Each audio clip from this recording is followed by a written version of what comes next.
Hello दोस्तों, नमस्कार। मैं प्रतिभा पांडे स्वागत करती हूं आपके अपने यूट्यूब चैनल स्टोरी जोन प्रतिभा में। तो दोस्तों, आज हम आपके लिए लाए हैं माता पार्वती और भूत भावन भोलेनाथ के विवाह की कथा।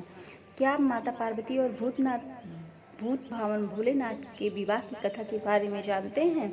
अगर नहीं जानते हैं तो आप हमारी वीडियो में लास्ट तक बने रहें। हम आपको माता पार्वती और भूत भावन भोलेनाथ के विवाह की कथा के बारे में बताएंगे। तो आइए दोस्तों, शुरू करते हैं।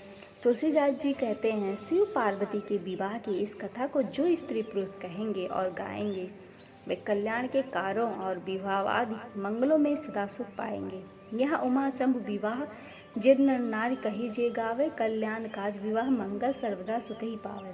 कहने का मतलब ये है कि जब देवता अपने भांति भांति के वाहन और विमान सजाने लगे और कल्याण पद मंगल शकुन होने लगे और अप्सराएं गाने लगी, सभी अपना अपना श्रृंगार करने लगे, लेकिन भगवान शिव का श्रृंगार अब तक किसी ने नहीं किया।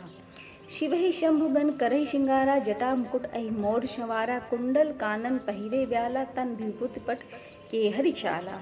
यानी शिव जी के गण शिव जी का श्रृंगार करने लगे। जटाओं का मुकुट बनाकर उस पर सांपों का मोर सजाया गया। शिव जी ने सांपों के ही कुंडल और कंकड़ पहने, शरीर पर विभूति रमाई और वस्त्र की जगह बागंबर लपेट लिया। शिव जी के सुंदर मस्तक पर चंद्रमा, सिर पर गंगा जी, 3 नेत्र, सांपों पर जनेऊ, गले में विष और छाती पर नर मुंडों की माला थी। और भोलेनाथ का उपटन किया गया, लेकिन हल्दी से नहीं, जले हुए मुर्दों की राख से, क्योंकि भोलेनाथ को मुर्दों से भी प्यार है। एक बार भोले बाबा निकल रहे थे और किसी की शव यात्रा जा रही थी। लोग कहते हुए जा रहे थे, राम नाम सत्य है। भोलेनाथ ने सुना कि ये सब राम का नाम लेते हुए जा रहे हैं। ये सभी मेरी पार्टी के लोग हैं, क्योंकि मुझे राम नाम से प्यार है। लेकिन जैसे ही लोगों ने उस मुर्दे को जलाया तो लोगों ने राम नाम सत्य कहना बंद कर दिया और सभी वहाँ से चले गए। भोलेनाथ ने कहा, अरे, इन सब ने राम नाम सत्य कहना बंद कर दिया। इनसे अच्छा तो ये मुर्दा है जिसने राम नाम सुनकर यहाँ राम नाम की समाधि लगा दी।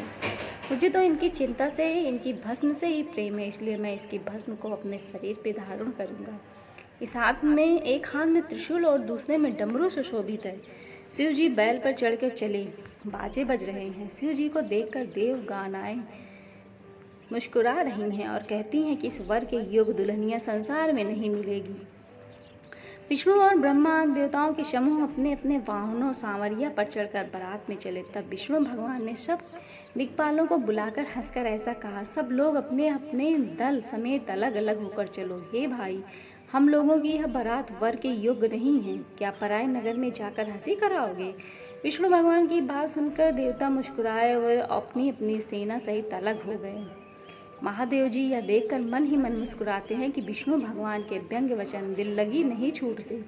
अपने प्यारे विष्णु भगवान के इन अति प्रिय वचनों को सुनकर शिव जी ने भृंगी को भेजकर अपने सब गणों को बुलवा लिया और शिव जी की आज्ञा सुनते ही सब चले आए और उन्होंने स्वामी के चरण कमलों में सिर नवाया। तरह तरह की सांवरियों और तरह तरह के वेश वाले अपने समाज को देखकर शिव जी हंसे। शिव जी की बारात कैसी है जरा देखिए। कोई बिना मुख का, किसी के बहुत सी मुख, कोई बिना हाथ पैर का तो किसी के कई हाथ पैर, किसी के बहुत सारी आंखें तो किसी की एक भी आंखें नहीं, कोई बहुत मोटा ताजा तो कोई बहुत ही दुबला पतला, कोई बहुत दुबला तो कोई बहुत मोटा, कोई पवित्र और कोई अपवित्र वेश धारण किए हुए हैं, भयंकर गहने पहने, हाथ में कपाल लिए और सब शरीर में ताजा खून लपेटे। गधे, कुत्ते, शुअर और सियार के से इनके मुख गणों के अनगिनत वेशों को कौन गिने। और बहुत प्रकार के प्रेत पिशाच योगिनियों की जमाते हैं, उनका वर्णन करते नहीं बनता।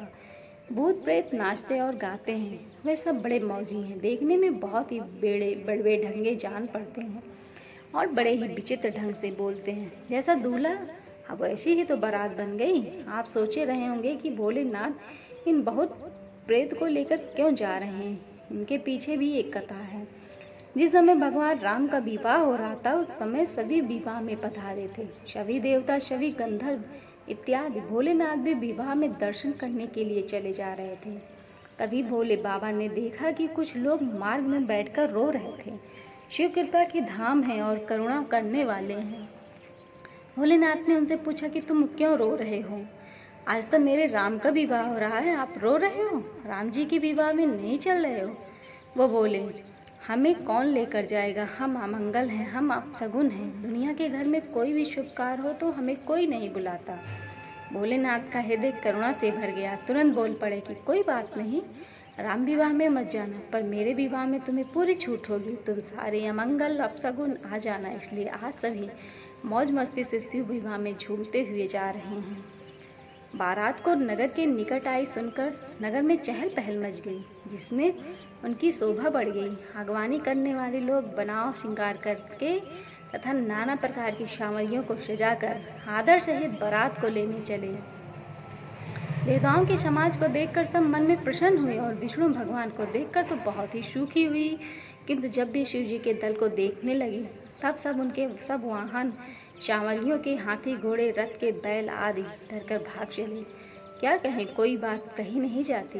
यह बारात या यमराज की सेना, दूल्हा पागल है और बैल पर सवार है, सांप कपाल और राख ही उनके गहने हैं।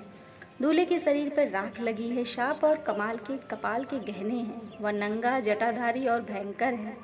उसके साथ भयानक भूख वाले भूत प्रेत पिशाच योगिनियाँ और राक्षस हैं। जो बारात को देखकर जीता बचेगा सचमुच उसके बड़े ही पुण्य हैं। वह होगी वही पार्वती का विवाह देखेंगे। लड़कों ने घर घर यही बात कही। शिव का चंद्रशेखर रूप पार्वती की माता मैना के भीतर अहंकार था।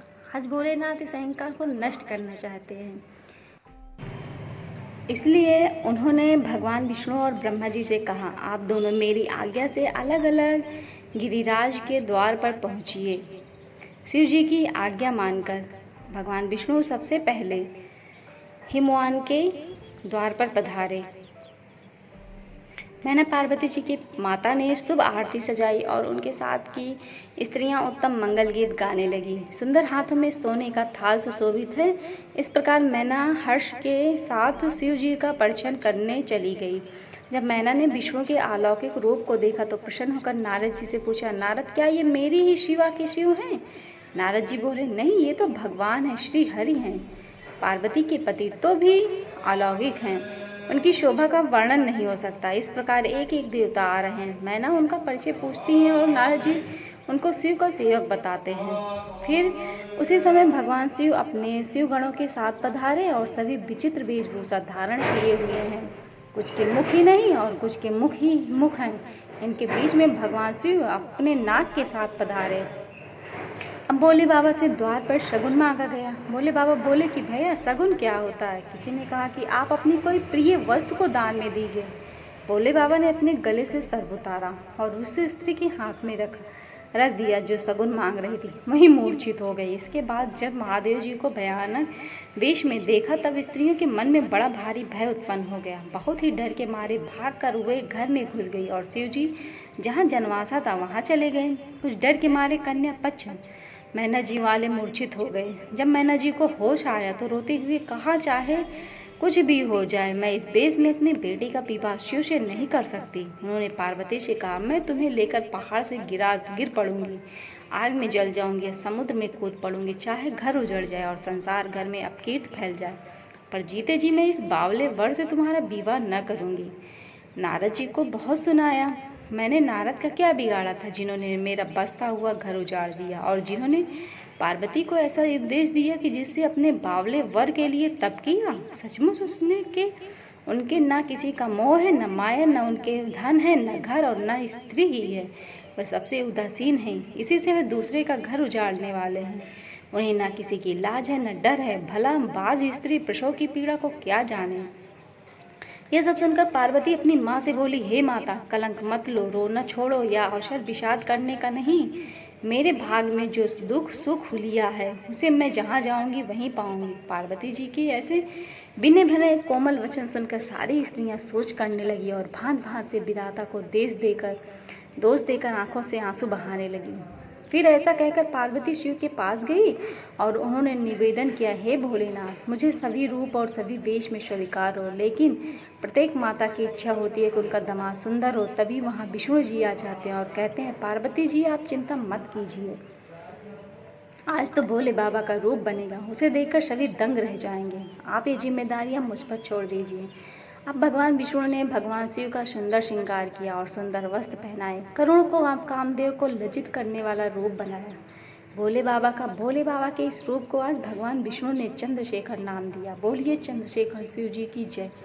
इस समाचार को सुनते ही हिमाचल उसी समय नारद जी और सप्त ऋषियों को साथ लेकर अपने घर आए।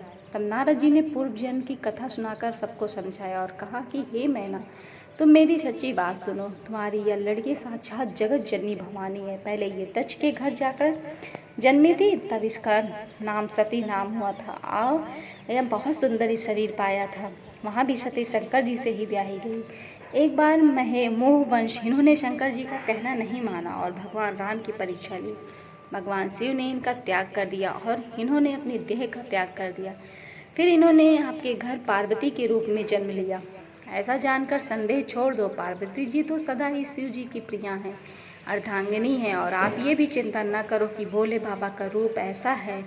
ऐसा जानकर संदेह छोड़ दो, पार्वती जी तो सदा ही शिव की प्रिय अर्धांगिनी हैं। आप देखना भोले बाबा के नए रूप को, जिसे भगवान हरि ने स्वयं अपने हाथों से सजाया। तब नारद की वचन सुनकर आपका विषाद मिट गया और क्षण भर में यह समाचार सारी नगर में घर घर में फैल गया। तब मैना और हिमवान आनंद में मग्न हो गए और जैसे ही भगवान शिव के दिव्य चंद्रशेखर रूप का दर्शन किया, मैया तो देखती ही रह गई। उन्होंने अपने दामाद की शोभा देखी और आरती उतारकर घर में चली गई। तो दोस्तों, शिव पार्वती विवाह वर्णन। नगर में मंगल गीत गाए जाने लगे और सबने भांति भांति के स्वर्ण के कलश सजाए। जिस घर में स्वयं माता भवानी रहती हो, वहाँ की ज्योनार भोजन सामग्री का वर्णन कैसे किया जा सकता है। हिमाचल ने आदरपूर्वक सब बारातियों, विष्णु, ब्रह्मा और सब जात के देवताओं को बुलाया। भोजन करने वालों को बहुत सारी पंक्तियाँ बैठी। चतुर रसोइयाँ परोसने लगी। स्त्रियों की मंडलियाँ देवताओं को भोजन करते जानकर कोमल वाणी से गालियाँ देने लगी और व्यंग भरे वचन सुनाने लगी। देवगण विनोद सुनकर बहुत दुसुख अनुभव करते हैं, इसलिए भोजन करने में बड़ी देर लगा रहे हैं। भोजन कर चुकने पर उन सबके हाथ मुंह धुलवा कर पान दिए गए। सब लोग जो वहाँ ठहरे थे वहाँ चले गए। फिर मुनियों ने लौटकर हिमवान को लग्न पत्रिका सुनाई और विवाह का समय देखकर देवताओं को बुला लिया। वेदिका पर एक अत्यंत सुंदर दिव्य सिंहासन था। ब्राह्मणों को सिर नवाकर और हृदय में अपने स्वामी श्री रघुनाथ जी का स्मरण करके शिव जी उस सिंहासन पर बैठ गए। फिर मुनीश्वरों ने पार्वती जी को बुलाया और सखियां श्रृंगार करके उन्हें ले आई। पार्वती जी को जगदम्बा और शिव जी की पत्नी समझकर देवताओं ने मन प्रणाम किया। भवानी जी सुंदरता की सीमा है, करोड़ों मुखों से भी उनकी शोभा नहीं कही जा सकती है। सुंदरता और शोभा की खान माता भवानी मंडप के बीच में जहाँ शिव जी थे वहाँ गई। वे संकोच के मारे पति शिव जी के चरण कमलों को देख न सकती, परंतु उनका मन रूपी भौरा तो वहीं रसपान कर रहा था। मुनियों की आज्ञा से शिव जी और पार्वती जी ने गणेश जी का पूजन किया। मन में देवताओं को अनादि समझकर कोई इस बात को सुनकर शंका न करे कि गणेश जी तो शिव पार्वती की संतान हैं। सभी विवाह से पूर्व ही वे कहाँ से आ गए। पर्वतराज हिमालय ने हाथ में कुश लेकर तथा कन्या का हाथ पकड़कर उन्हें भवानी शिव पत्नी जानकर शिव जी को समर्पण किया। जब महेश्वर शिव जी ने पार्वती जी का पाणी ग्रहण किया, तब इंद्रादि सब देवता हृदय में बड़े ही हर्षित हुए। श्रेष्ठ मुनिगण वेद मंत्रों का उच्चारण करने लगे और देवगण शिव जी का जय जयकार करने लगे। अनेकों प्रकार के बाजे बजने लगे। आकाश से नाना प्रकार के फूलों की वर्षा हुई।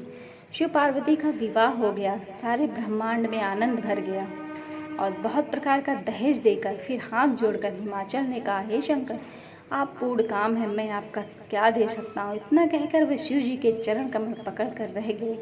तब कृपा के सागर शिव जी ने अपने ससुर का सभी प्रकार से समाधान किया। फिर प्रेम से परिपूर्ण हृदय मैना जी ने शिव जी के चरण कमल पकड़कर कहा, नाथ उमा मम प्राण शम गृह किंकरी करेऊ क्षमेऊ सकल अपराध अब होई प्रसन्न बरुदेव। हे नाथा, यह उमा मुझे प्राणों के समान प्यारी है। आप इसे अपने घर की टहलनी बनाइए और आप इनके सब अपराधों को क्षमा करते रहिए। सब प्रसन्न होकर मुझे यही वर दीजिए। शिव जी ने बहुत सारे से अपनी सास को समझाया। फिर माता ने पार्वती को बुला लिया और गोद में बिठाकर यह सुंदर सीख दी, हे पार्वती, तू सदा शिव के चरणों की पूजा करना। नारियों का यही धर्म है, इनके लिए पति ही देवता और कोई देवता नहीं। इस प्रकार की बातें कहते कहते उनकी आंखों में आंसू भर आए और उन्होंने कन्या को छाती से चिपटा लिया। पार्वती जी माता से फिर मिलकर चली गई। सब किसी ने उन्हें योग्य आशीर्वाद दिए। हेमोहन अत्यंत प्रेम से शिव जी को पहुंचाने के लिए साथ चले।